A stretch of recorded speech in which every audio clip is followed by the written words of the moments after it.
Ce cher Himmler a proposé la capitulation aux Alliés ce matin à Lübeck. Jamais le Troisième Reich n'a connu plus grave trahison! Ce serait commode de faire d'Hitler d'un fou. Alors, les nazis, par principe, sont des gens qui mettent en œuvre des meurtres de masse. Donc ça ne suppose pas un grand équilibre non plus. Bonjour, je suis Guillaume Pollack. Mes travaux s'orientent sur l'histoire de l'occupation, de la France en guerre, et je travaille également sur la représentation de la guerre dans les arts visuels.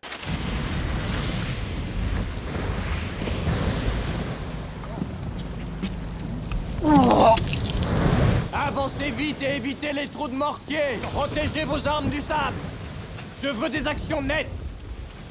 On se retrouve sur la plage. Spielberg, il a fait plusieurs choix. Le premier, c'est de nous montrer cette scène de débarquement du 6 juin 44, 1 à Omaha et 2 à Dock Green. C'est pas pour rien. Dock Green, c'est véritablement le secteur où débarquent les compagnies de Rangers qui sont décimées en l'espace de quelques minutes. Cette scène à Omaha suffit-elle à traduire l'ensemble des opérations du débarquement? Non. Sur l'ensemble des autres plages, ça se passe, non sans mort, mais ça se passe pas de manière aussi terrible. Mais c'est une manière de montrer, d'une part, la puissance militaire états-unienne et aussi la dimension du sacrifice de ces soldats, servant de fait un discours mémoriel très important aux États-Unis, à savoir que sans eux, point de victoire possible et surtout regardez les sacrifices que nous avons faits. Il faut savoir qu'il y a plus de soldats britanniques qui débarquent que de soldats américains. C'est un film qui est intéressant. Moi, je dirais qu'il est à peu près à 50%, parce qu'il nous montre effectivement le désordre qui a régné à Omaha Beach et particulièrement dans ce secteur de Green. On ne vous montre pas autre chose que des soldats américains. Il n'y a pas de Français. Alors que le débarquement a été un événement très létal pour les populations normandes, qui sont pris au milieu des combats, qui sont pris dans les bombardements. Pas un cadavre. Ça aurait été gênant, dans un film exaltant la grandeur et la puissance américaine, de montrer les cadavres des Français qui ont été tués au milieu. Alors on va pas relancer ici le débat entre qui a plus gagné la guerre que qui. Ce sont les Alliés qui ont gagné la guerre. États-Uniens, Anglais, Français, Soviétiques, Chinois, dont on parle très peu. Le moindre pouce de cette plage est dans leur ligne de mire. Vous restez ici. Vous êtes morts! Le débarquement en Normandie, il y a deux étapes. Il y a le parachutage de nuit avec les soldats britanniques et américains, et ensuite l'offensive à l'aurore du 6 juin 44 sur les plages. Le débarquement est considéré de manière générale comme un succès, parce que c'est une opération moins létale qu'il n'a été prévu. On est sur le registre de quelques milliers de morts. La veille, Churchill en prévoyait 20 000. Là où ça va coincer, c'est derrière. C'est la bataille du bocage. C'est la capacité d'arriver à prendre Caen qui va pouvoir être prise, mais au prix de semaines, de semaines, de semaines et de semaines. Heil Hitler, les gars! Jungvolk, bienvenue au week-end de formation des Hitlerjugend, pendant lequel nous ferons des hommes et des femmes de vous tous. Je suis le capitaine Klenzendorf. Vous pouvez m'appeler capitaine K. Le capitaine K, wouh! Même s'il semblerait que nos troupes reculent et qu'il n'y ait plus vraiment d'espoir de gagner la guerre, il paraît qu'on s'en sort très bien. En termes de vêtements, on est clairement sur l'uniforme de la Hitlerjugend. Et c'est là où on voit qu'on est à la fin de la guerre, sur l'année 1944, où l'armée allemande recule sur tous les fronts et que donc la Hitlerjugend a élargi son champ de recrutement en recrutant des enfants de plus en plus jeunes. L'objectif des nazis, dès leur prise de pouvoir, en janvier 1933, il s'agit de former ce qu'ils appellent, eux, une communauté du peuple et de régénérer ce qu'ils appellent, eux, un homme nouveau, c'est-à-dire l'arien prêt à défendre son morceau de territoire contre l'envahisseur, généralement juif. Les nazis volent l'enfance à leur propre jeunesse, en leur inculquant dès leurs premières années d'existence cet objectif qui consiste à tuer. Mais on est là assez clairement dans les perspectives de ce qu'est le nazisme. Le nazisme qui est un néo-darwinisme où les plus faibles doivent être éliminés. Les garçons, on va vous apprendre à marcher au pas de loi, manier une baïonnette, lancer des grenades, creuser des tranchées, se protéger des gaz, lire une carte, le camouflage, les techniques d'embuscade, les jeux de guerre, tirer au fusil et faire exploser des engins. Les filles, vous accomplirez d'importantes tâches et devoirs féminins, tels que faire nos lits, panser nos blessures, et vous apprendrez comment tomber enceinte. Les nazis considèrent que les femmes ont un rôle à jouer dans la reproduction et l'avènement de cette race dite supérieure, la race aryenne. Les perspectives des nazis, c'est pas de dire que les Aryens existent là, maintenant, tout de suite, mais qu'il s'agit d'un peuple à retrouver. Ce fameux peuple descendu du Nord, qui aurait enfanté cette génération de Germains, qui ensuite se serait enjuivé à coups de métissage biologique. Ce sont les nazis qui pensent les premiers le grand remplacement. Les nazis sont des grands angoissés, c'est-à-dire qu'ils s'imaginent cernés par des ennemis qui viendraient mettre en danger leur identité biologique. Le fondement du racisme nazi, c'est la biologie et la reproduction. On va aussi penser contrôle du corps des femmes. Vous allez apprendre à fabriquer de bons Aryens. Ça ira très loin. Les nazis créeront ce qu'on appelle Lebensborn, ces espèces de maisons, d'instituts, où des femmes vont être invitées à procréer avec des individus considérés comme génétiquement purs, généralement membres de la SS. Malgré tout, il y a la place des femmes dans le cadre d'une guerre des races. C'est-à-dire, on n'exclut pas dans la formation des femmes l'activité physique qui est globalement la même que celui des petits garçons. 3, 2, 1, croix gammée. Des crocs. Ya, une langue de serpent. Une langue de serpent. Des écailles. Ya, des écailles. Parce qu'il y a longtemps, un juif s'est accouplé avec un poisson. À l'époque, les jeunes Allemands, en cours de maths, on peut leur apprendre que, écoutez, un juif coûte tant de Deutschmark à l'État par an. Combien l'État économiserait-on si on éliminait les juifs? Ou si on éliminait les handicapés? L'apprentissage de la violence, c'est pas forcément quelqu'un qui vient vous hurler dessus en vous disant tu dois tuer. Ça passe par des signes qui sont généralement des signes à bas bruit. C'est l'heure de faire brûler des bouquins. Je dirais la moyenne, 60%. On est sur un choix du réalisateur pour provoquer le rire, mais aussi pour nous interpeller. Voilà ce que fait la guerre, voilà ce que font les régimes dits totalitaires, des régimes d'extrême droite, voilà ce qu'ils font sur nos enfants. Est-ce que tous les Allemands étaient nazis? Alors, on est parti jusqu'à demain matin. Alors, la question centrale, c'est comment faire l'histoire de l'Allemagne après Auschwitz. Une catastrophe qui est pratiquement inconcevable d'une toute une société qui œuvre pour l'extermination d'une partie d'entre elles. Pendant très longtemps, on considérait que les Allemands vivaient sous une sorte d'appareil répressif, une Gestapo façon police George Orwell 1984. Or, ce que l'on sait des travaux les plus récents, c'est que cette Gestapo et cette police politique a toujours été une police en sous-effectif et que on ne tient pas un pays avec une police en sous-effectif. Le régime nazi a pu bénéficier du consentement d'une large partie de la population. Et j'en prendrai un exemple. La question de la résistance allemande au nazisme. La Rose Blanche, Hans et Sophie Scholl. C'est une poignée de tracts. La Rose Blanche est dénoncée par le concierge de l'université. Ses membres sont exécutés par des moyens d'une cruauté absolue, la pendaison, la décapitation, et ça ne soulève pas une émotion générale. La résistance allemande a été le fait beaucoup de militaires, de quelques civils, mais en aucun cas, celle-ci n'a pu trouver du soutien dans le tissu social. Une des raisons de l'échec d'ailleurs du complot du 20 juillet 1944, qui est un échec parce que la population ne suit pas. Ne perds point courage, Berthe, ma douce clandestine. La banque t'a dépouillé de tes biens afin de soutenir l'effort de guerre. Mais ton valeureux Michel a trouvé une solution grâce aux partenaires de cette vidéo. Alors, merci à Gringot de soutenir cette vidéo. Et oui, car Gringot, c'est pile ce qu'il te faut si tu aimes la transparence et les échanges de qualité concernant ton argent. C'est une institution financière française, moderne et qui a créé en France un mouvement qui place la lutte contre la crise écologique au cœur de son action en finançant uniquement des projets à impact positif pour le climat. Parce que, comme Michel, Gringot pense que l'avenir mérite mieux, et toi aussi. C'est simple, tu changes pour Gringot et ton argent arrête de financer des énergies fossiles ou la déforestation, comme la majorité des banques le font. À la place, ils soutiennent des projets durables comme les énergies renouvelables, les transports bas carbone ou le traitement des eaux. Et d'ailleurs, si vous rejoignez dès maintenant, vous aurez même accès à cette carte premium que Michel a déjà envoyée à sa femme. Merci Michel. Cette carte-là, c'est la plus utile pour votre porte-monnaie. Elle vous offre toutes les assurances dont vous avez besoin au quotidien, vol, fraude, achat en ligne, voyage, des avantages uniques chez SNCF Connect où vous aurez 1 à 2% du montant de vos billets reversés systématiquement sur votre compte premium et même d'autres avantages chez La Fourche, Climbing District ou encore Babel par exemple. Tout ça avec le plaisir des retraits illimités et aucun frais internationaux. Le bonus, avec le code ExploreMedia, vous avez 3 mois offerts jusqu'à la fin du mois. Merci encore à Gringot de soutenir Explore Media.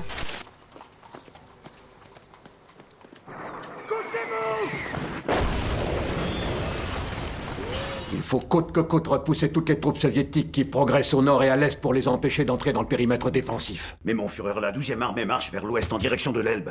Dans ce cas, qu'elle fasse demi-tour immédiatement! On ne peut pas découvrir le front de l'ouest. Yandel, mettriez-vous en doute le bien fondé de mes ordres? Alors cette note, pour moi, c'est 50%, voici pourquoi. On nous montre les derniers instants d'Hitler.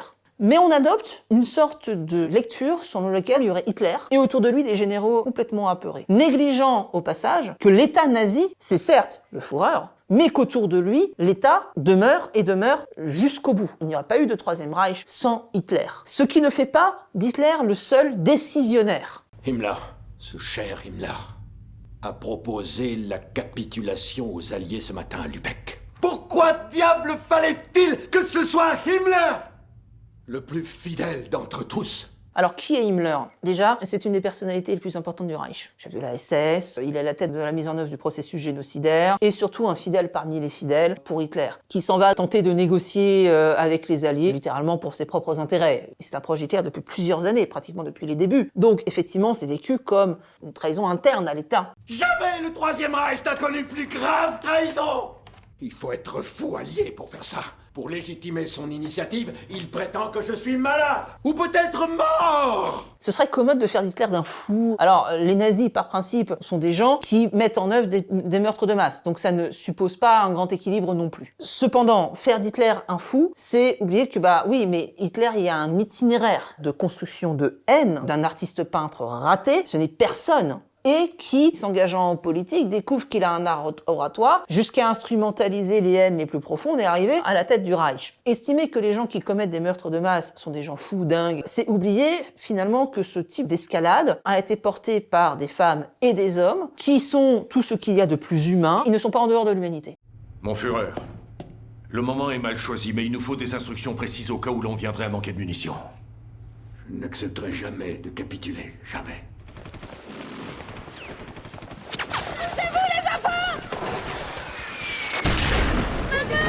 Berlin, on le voit dans les images, c'est un champ de ruines, parce qu'il y a toute l'artillerie soviétique, les orgues de Staline qui matraquent la population de Berlin. Ensuite, on se bat dans les rues, au milieu des civils. Ce Reich qui devait durer 1000 ans pour les nazis s'effondre dans la douleur et dans les cris en l'espace de quelques mois. Le 30 avril 1945, le Führer s'est donné la mort, décevant les espoirs de tous ceux qui lui avaient juré fidélité et les abandonnant à leur sort. J'ordonne l'arrêt immédiat de toute forme de résistance. Pourquoi Hitler se suicide? Ne pas tomber aux mains des soviétiques. Le suicide d'Hitler entraîne d'autres suicides. Hitler aurait fait promettre un certain nombre d'officiers de se suicider, mais il n'empêche qu'au dernier moment, il y a aussi l'acte d'un dirigeant, d'un dictateur, qui ira jusqu'au bout, c'est-à-dire détruire son État, détruire son pays, mais qui se détruira lui-même plutôt que d'en assumer la responsabilité. Je m'appelle Arlette, je fais partie des enfants raflés du Vélodrome d'hiver et je suis actuellement la présidente de l'Union des déportés d'Auschwitz. 9e ordonnance du 8 juillet 1942 concernant les mesures contre les Juifs. Il est interdit aux Juifs de fréquenter les établissements ouverts au public. Enfin, ça veut dire quoi, ça? Je sais pas, moi ça veut dire qu'on ne peut plus aller au café, dans les restaurants, aux concerts, bibliothèques, les fêtes foraines. Il ferait mieux de nous dire où on peut aller. Ça leur ferait économiser de l'encre. Bien sûr que je me souviens, mais il n'y a pas que ça. Il y avait le métro, les Juifs avaient droit qu'au dernier wagon. Le pire qui a été pour moi, c'était l'étoile jaune. Donc cette étoile jaune, il a fallu l'acheter avec des tickets de vêtements, avec de l'argent qu'on n'avait pas, puisqu'on n'avait pas le droit de travailler. Et moi, j'ai dit à ma maman, je ne vais pas à l'école avec ça. Et elle m'a dit, il faut la mettre et on fera des photos qu'on enverra à papa en Allemagne. Plus français que mon père, ça n'existait pas. Il a été se faire arrêter en toute bonne foi. Mais qu'est-ce que je risque? J'ai fait mon service militaire, je me suis battue pour la France, les enfants sont français. Mon père, il dit non, j'y vais. Et il s'est jeté dans la gueule du loup. Il a été emmené au camp de Pithiviers. Et de là, il a été déporté par le convoi numéro 4, direction Auschwitz, assassiné à Auschwitz. Est-ce que vous aviez conscience du meurtre de masse qui avait eu lieu à l'Est? Non, pas du tout. On croyait tellement en cette France, en cette cette démocratie, liberté, égalité, fraternité. Donc on était persuadés qu'il allait travailler en Allemagne. J'ai ici le bien le plus précieux et le seul unique, un porte-plume qu'il m'a envoyé du camp de Pithiviers, où il y a écrit « À ma chère petite Arlette, de ton papa qui t'aime », et de l'autre côté, il y a écrit « Souvenir de Pithiviers, 1941-1942 ». Et c'est le seul bien que j'ai, puisque tout ce que l'on avait a été spolié tout de suite par les lois de Vichy. On avait des grands ateliers, nous, de fourrure. Tout ce qu'on avait a été saisi pour faire un atelier où ils faisaient des petits gilets en lapin qui servaient aux soldats allemands sur le front russe. Enfin, Laval, vous l'avez lu comme moi. La France n'est pas encore assez antisémite pour tolérer la déportation massive des Juifs français. Qui a fait ce rapport? Les RG.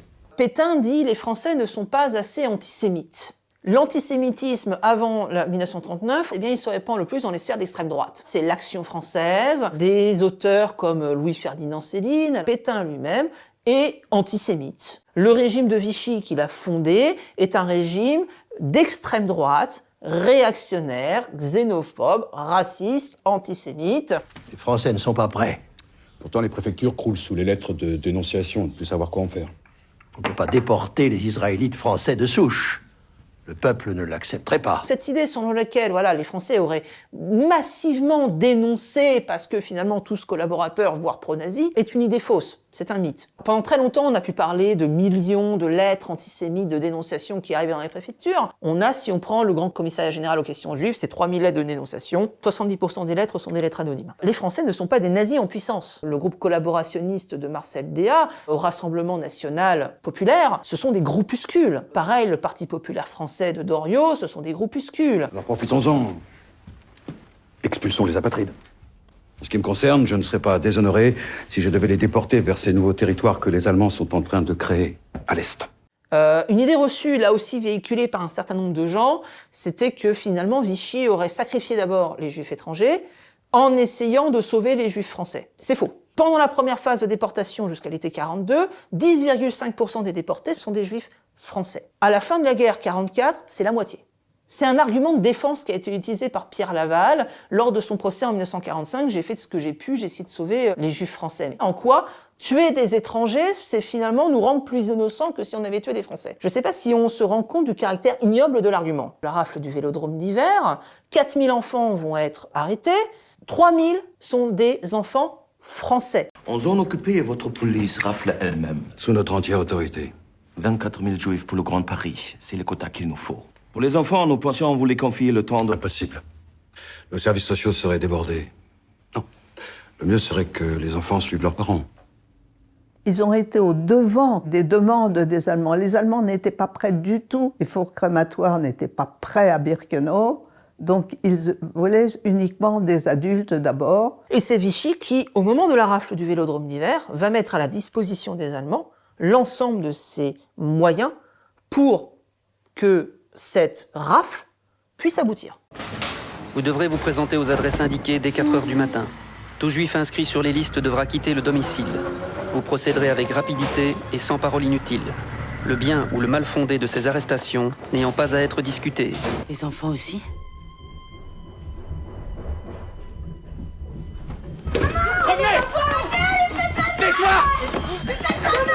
Ils prennent les enfants aussi! C'était une horreur. C'était une horreur, ces arrestations. Je me souviens comme si c'était hier. Moi, à ce moment-là, j'ai que 8 ans. 6 heures du matin, frappe à la porte. Maman va ouvrir, ma sœur dort encore. Je demande qui est là, la police. Elle ouvre. Et là, il y a 2 policiers. Ils ont une liste dans la main. Ils disent, voilà, on vient arrêter votre mari. Et maman commence à s'énerver en leur disant « mais il a déjà été arrêté ». Et eux, sans se démonter, ils ont dit « c'est pas grave, c'est vous et vos enfants ». Et là, il y a ma maman, elle a pris tout ce qu'elle a trouvé.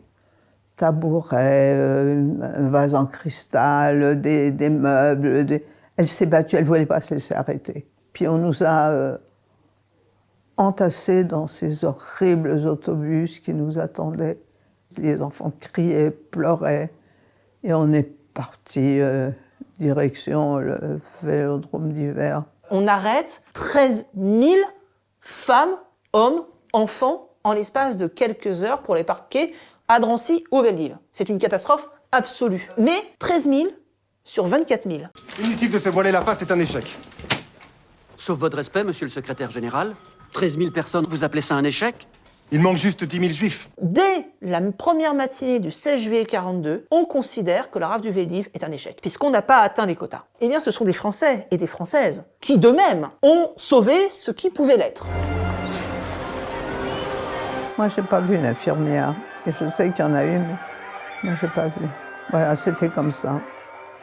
Ils ont très bien reconstitué le décor.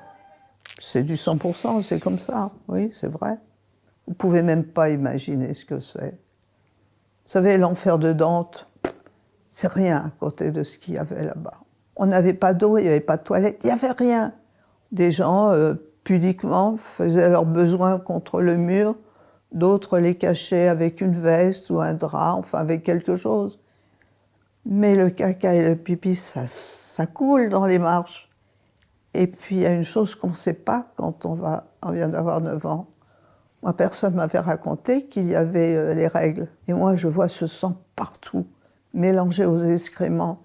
Et je me mets à hurler. « Maman, il faut partir, il y a du sang, on tue tout le monde !» Ma mère a réussi quand même à me calmer. Et je vois quelque chose qui tombe des gradins en haut. C'était le premier suicide. Les Berkovitch-Henriette attendent leur famille. Veuillez vous adresser au poste de... Ils appelaient tout le temps des listes et des noms. Donc on a entendu notre nom, on est redescendu. Et là, on est parti direction de la gare d'Austerlitz. Avancez! Avancez! Il y avait ce train de wagons à bestiaux. Il n'y a pas de fenêtre et on est serré dedans. Il fait chaud, très chaud. À ce moment-là, vous saviez où vous allez? Qu'est-ce que... Rien du tout. Oui, on savait qu'on va à Bonne-la-Rolande. C'était un camp d'internement, comme le camp de Pithiviers. C'était pas un camp d'extermination. Pas confondre ça avec Auschwitz et Birkenau. On ne verra pas un seul Allemand, ni pendant la rafle, pendant son exécution, ni pendant les convois, ni lorsqu'il s'agit de garder les Juifs. J'ai jamais vu d'Allemands. J'ai été arrêté par des Français, et dans le camp de Bonne-la-Rolande, on a été surveillé par des gendarmes. Vous en êtes sorti? On en est sorti grâce à ma maman. C'est maman qui a réussi à faire un énorme mensonge. Et elle dit aux gendarmes, voilà, j'ai laissé du matériel, vous m'avez cédé le matériel, toute l'usine, mais j'en ai caché. Si vous me relâchez avec les enfants, je vous dirai où c'est. Et quelques jours après, il y a 2 gendarmes qui sont venus, tampon, libéré, juif utile. Premier miracle. Le deuxième, c'est qu'on nous emmène à la gare de Bonne-la-Rolande. Et le train démarre et les gendarmes ne montent pas avec nous. Et là, ma mère a une idée de génie en disant, voilà, le prochain arrêt, vous sortez, vous vous couchez entre les rails, je vous récupérerai. Et on est rentré à pied à Paris. Voici vos laissez-passer et vos cartes de rationnement. Chacune d'entre vous devra apprendre par cœur sa nouvelle identité. C'est très important. On est sur un haut lieu de la mémoire britannique, c'est-à-dire le rôle des femmes dans un service secret qui s'appelle le Special Operations Executive. Le SOE, c'est un des services secrets qui envoie au combat des femmes, agentes secrètes, parachutées en territoire ennemi, pour y mener une lutte clandestine. Elles sont une 50aine, ces femmes. Elles sont entraînées, comme les hommes, pour mener des opérations de sabotage qu'on appelle les opérations spéciales. Si la Gestapo vous arrête, la consigne, c'est de tenir 48 heures sans rien dire. 48 heures? Ouais, c'est le temps nécessaire pour que les autres membres du commando se mettent à l'abri. Pour les Anglais, la résistance s'incarne autour de ces figures des femmes. C'est une de ces femmes, qui s'appelle Violette Chabot, qui a son buste face à Westminster, en hommage à l'ensemble de ces agents parachutés et morts en France occupée. Et c'est pas que les Britanniques sont plus féministes que nous. Il y a quelque chose qui les choque beaucoup, c'est que des femmes sont mortes au combat. Contrairement à la France, qui a minimisé pendant très longtemps le rôle des femmes dans la résistance, jusqu'au milieu des années 90, les Français ont pour idée que la résistance, c'est le maquisard barbu chevelu, enfin surtout homme blanc. Et si on nous torture? Faut s'extraire de la réalité. Et garder toujours à l'esprit que parler trop tôt, c'est sacrifier les autres.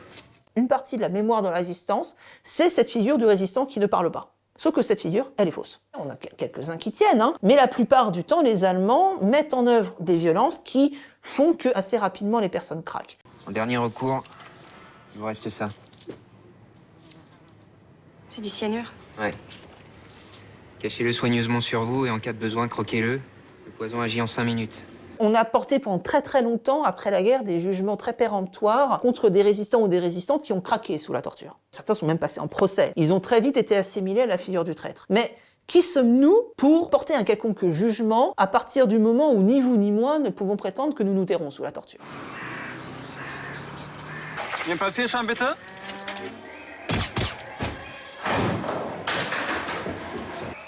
En 30 secondes, vous y allez. Don't be afraid. That's what he sent me to get you out of here.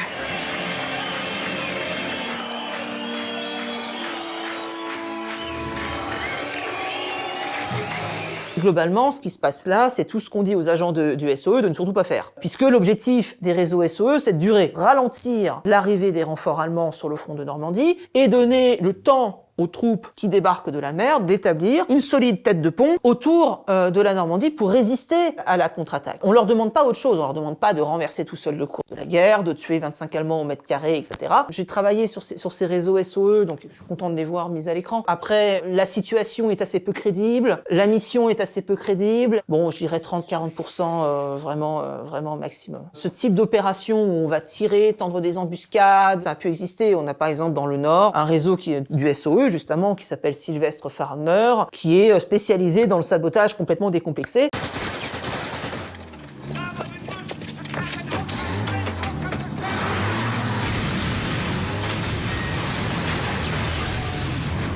Alors, est-ce que grâce à la résistance, on a changé le cours de la guerre? Ce qui est certain, c'est que la résistance joue un rôle important dans la stratégie de la libération de l'Europe par les Alliés. Pourquoi? Parce que ça crée des conditions favorables pour que les armées conventionnelles, le 6 juin 1944, réussissent cette opération. Rappelons que les états-majors qui sont à Londres n'ont, en 1940, aucune idée de ce qui se passe en Europe. J'incline à penser que sans les réseaux de résistance, et notamment les réseaux de renseignement ou d'action, comme nous venons les voir, la tâche aurait été beaucoup plus rude que sont les Français sous l'occupation. Ils ne sont pas nécessairement engagés dans la résistance, mais parce que la résistance, par principe, est un club privé où on ne recrute pas tout le monde. Ce dont on est sûr, c'est que la résistance en France occupée a réussi à survivre parce qu'autour d'elle, vous avez un tissu social qui la soutient, qui l'aide. On pense aux maquis qui sont ravitaillés par le village d'à côté. J'ai cet exemple d'un chef de la résistance en mars 1944 qui débarque par opération maritime, accueilli par le maire avec son écharpe et la fanfare municipale. C'est vrai que la France a collaboré, mais c'est quand même en France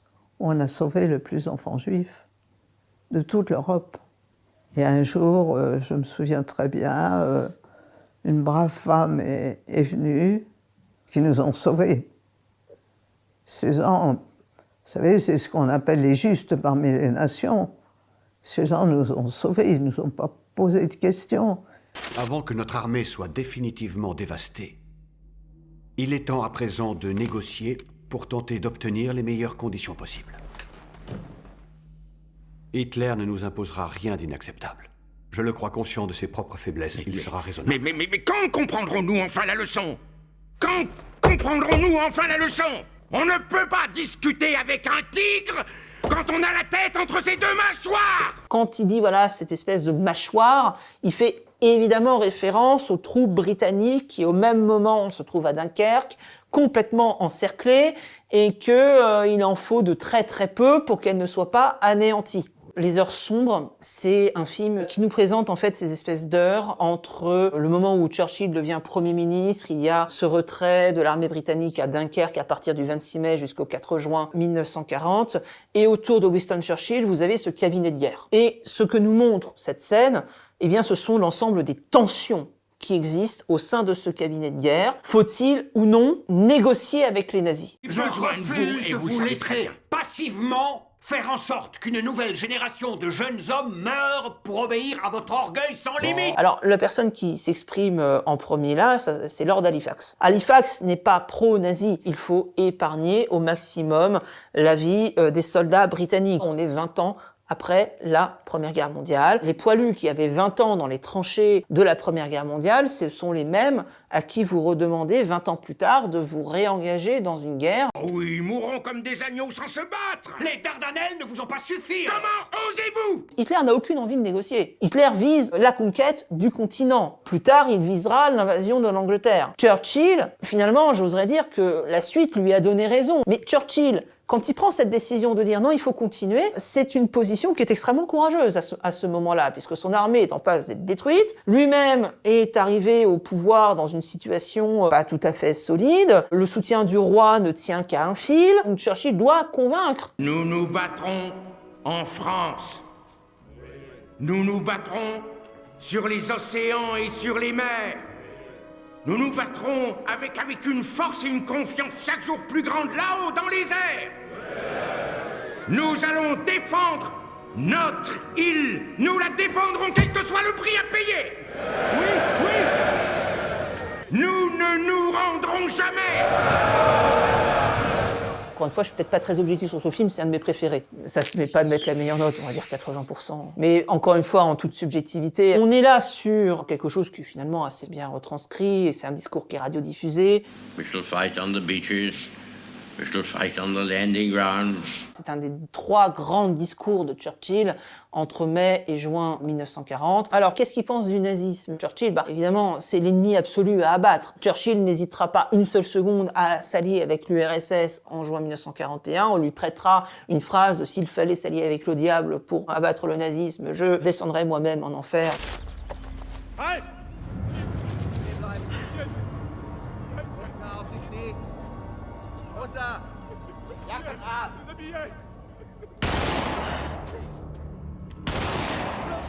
Keine Bewegung!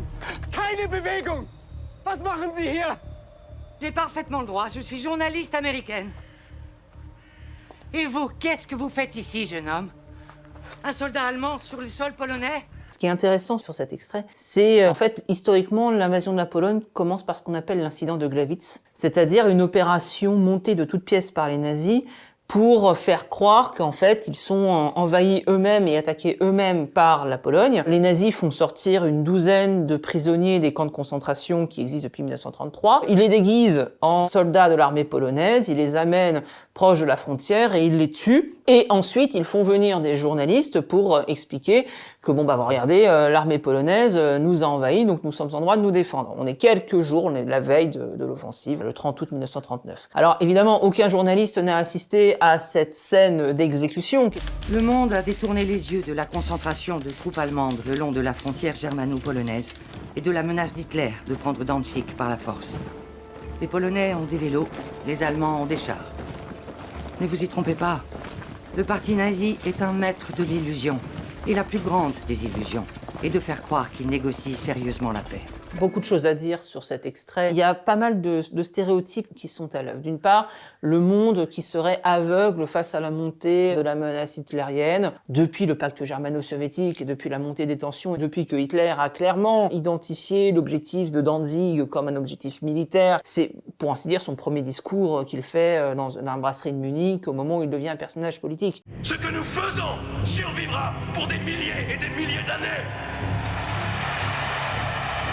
Donc en fait, personne n'est véritablement pris par surprise par cette montée de tension. La deuxième idée reçue que l'on voit dans cet extrait, c'est celle de la disproportion des forces entre l'Allemagne et l'armée polonaise, cette fameuse armée qui aurait chargé à cheval contre des tanks, qui est un mythe. L'armée polonaise, effectivement, n'est pas préparée pour un événement d'une telle ampleur, mais il faut préciser quelque chose, c'est qu'ils vont se battre à 1 contre 2. Je dirais 50-60%, mais une fiction n'est pas un cours d'histoire. Qu'est-ce qui va provoquer la chute finale de la Pologne? C'est pas tant l'offensive nazie que l'offensive soviétique du 17 septembre 1939 qui prend la Pologne à revers et qui annihile ses capacités de défense. Et dans les clauses du pacte germano-soviétique, il y a le partage du territoire de la Pologne. 52% du territoire de la Pologne va passer sous occupation soviétique, 48% va passer sous occupation nazie, et c'est ce territoire sous occupation nazie qui va servir de laboratoire à ce qu'on nommera plus tard, c'est un terme nazi, donc toujours entre guillemets, la solution finale. Arrogant, well-trained, the Nazis marched through Warsaw's streets. Alors, pourquoi la Pologne pour commencer la guerre? Hitler a un programme, c'est la remise en cause du traité de Versailles de 1919. Le traité de Versailles de 1919 a dépecé l'Allemagne territorialement et a créé ce couloir de Danzig qui offre à la Pologne un accès à la mer Baltique. L'autre chose qui est très importante à préciser, c'est qu'il y a chez les Allemands une conception, encore une fois, très raciste du monde. C'est que le polonais, pour les Allemands, c'est ce qu'ils appellent les Untermenschen, c'est-à-dire les sous-hommes. Ce qui va lancer la déclaration de guerre, c'est la France qui déclare la guerre à l'Allemagne, c'est le fait que on a franchi une étape supplémentaire dans le processus lancé par Hitler dès les années 30 et que là, il n'est plus possible de reculer. Von Trapp, ministre des Affaires étrangères allemand, répond « Mais dans ce cas, ce sera la France qui sera l'agresseur ». Réponse de l'ambassadeur français « L'histoire jugera ». Et finalement, l'histoire a jugé. Commandant Winters, on a trouvé quelque chose. On était en patrouille. Et on est tombé sur ce truc. Quoi Franck, c'était quoi? Je sais rien, chef.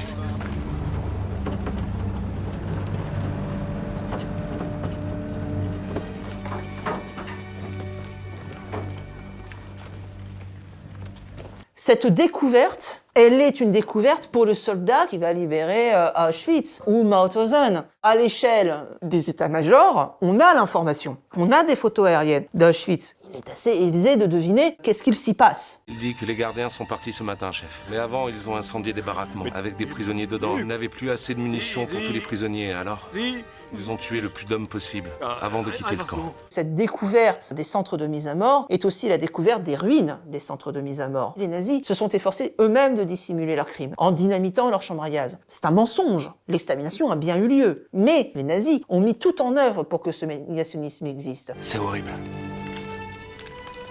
Seigneur. Quelque chose qui est montré avec une grande justesse, c'est l'état de délabrement des corps des déportés. Des visages émaciés, des morts, des cadavres. C'est l'horreur du système concentrationnaire. C'est pas simplement emprisonner les gens, c'est les tuer, mais en les faisant souffrir jusqu'à ce que le corps lâche. Ils disent pas des personnes, c'est des Stücke. Des Stück en allemand, ça veut dire une pièce. Les déportés qui allaient sur Auschwitz-Birkenau étaient considérés comme des pièces de travail. On a retrouvé une lettre, le directeur du camp du Struthof envoie un courrier au directeur du camp d'Auschwitz en disant « Vos premiers 350 Stück étaient de mauvaise qualité, il m'en faut d'autres féminins. » Le camp du Struthof, un des rares camps d'extermination qui est dans les Vosges. En Alsace, Hitler voulait extraire un marbre rose parce qu'il voulait le mettre chez lui. Les déportés qui survivent à ces camps n'en sortiront jamais vraiment. D'ailleurs, 20 ans plus tard, la plus grande majorité des anciens déportés sont déjà morts. Voispire s'est trouvé un moyen pour leur apporter à manger. Prenez le maximum de provisions. Allez, dépêchez-vous. Wir zurückgeben! Sie sollen das alles sofort wieder zurückgeben! Das gehört uns! Je t'ai dit de la fermer, fumier de nazi! Ich bin kein Nazi. Ich bin kein Nazi, mais oui, bien sûr. Töten Sie mich nicht. Ich verstehe nicht, was Sie da sagen. Il dit qu'il sait pas du tout de quoi tu parles. Mon œil. C'est réaliste à 70%, mais parce que la question derrière de cette confrontation entre un Allemand qui explique que non, il ne savait pas, et un soldat qui dit non mais mon œil, traduit bien ces tensions qui naissent dès la découverte des camps. Cette scène, elle fait écho à des scènes réelles qui se sont passées au moment où on s'est rendu compte que ces camps existaient et qu'à côté, il y a des villes, il y a des villages, il y a des habitants. Cette interpellation en disant mais pouviez-vous vraiment ne pas savoir? La réponse est bien sûr non. On sait ce qu'il se passe. Et d'ailleurs, on obligera les habitants à eux-mêmes venir enterrer les cadavres. Tout ce terrain que tu vois là, C'était qu'un champ. Et juste là, c'est le mur du camp? Oui, oui, c'est le mur du camp. Ce n'est pas secret, ou plutôt c'est un secret partagé. Les officiers SS sur place envoient des photos à leur famille, vous avez des trains qui vont, qui viennent, la fumée noire caractéristique, l'odeur. Il y a aussi acceptation de l'idée du meurtre de masse. Le juif est un ennemi existentiel pour les nazis. C'est un parasite, c'est pas un humain. L'histoire de la Seconde Guerre mondiale ne se fait pas à travers les films. Par contre, l'histoire de la mémoire et des représentations de la Seconde Guerre mondiale peut sans aucun doute s'appuyer sur l'ensemble des œuvres, notamment les œuvres cinématographiques. Cependant, en aucun cas, une fiction, bien sûr, n'est un cours d'histoire. Pourquoi c'est important de témoigner aujourd'hui? Tous les enfants de l'immeuble où j'habitais ont tous été assassinés. Mon père est mort à Auschwitz, assassiné. Si je ne le fais pas, il meurt une deuxième fois. On n'a pas de cercueil. On n'a pas de tombe. Ils sont dans les neiges. On ne va pas vivre longtemps, hein. Mais je compte sur les jeunes que eux, plus tard, face aux révisionnistes, au négationnisme, à l'antisémitisme, pourront dire non, j'ai parlé avec eux, je les ai vus, ils ont existé. Ça, c'est important. Vous avez actuellement des révisionnistes qui exercent en faculté. Vous avez des négationnistes qui éditent des livres sur la négation. On n'a jamais tué les Juifs. Non, il faut raconter justement face à eux parce que l'histoire, c'est ça.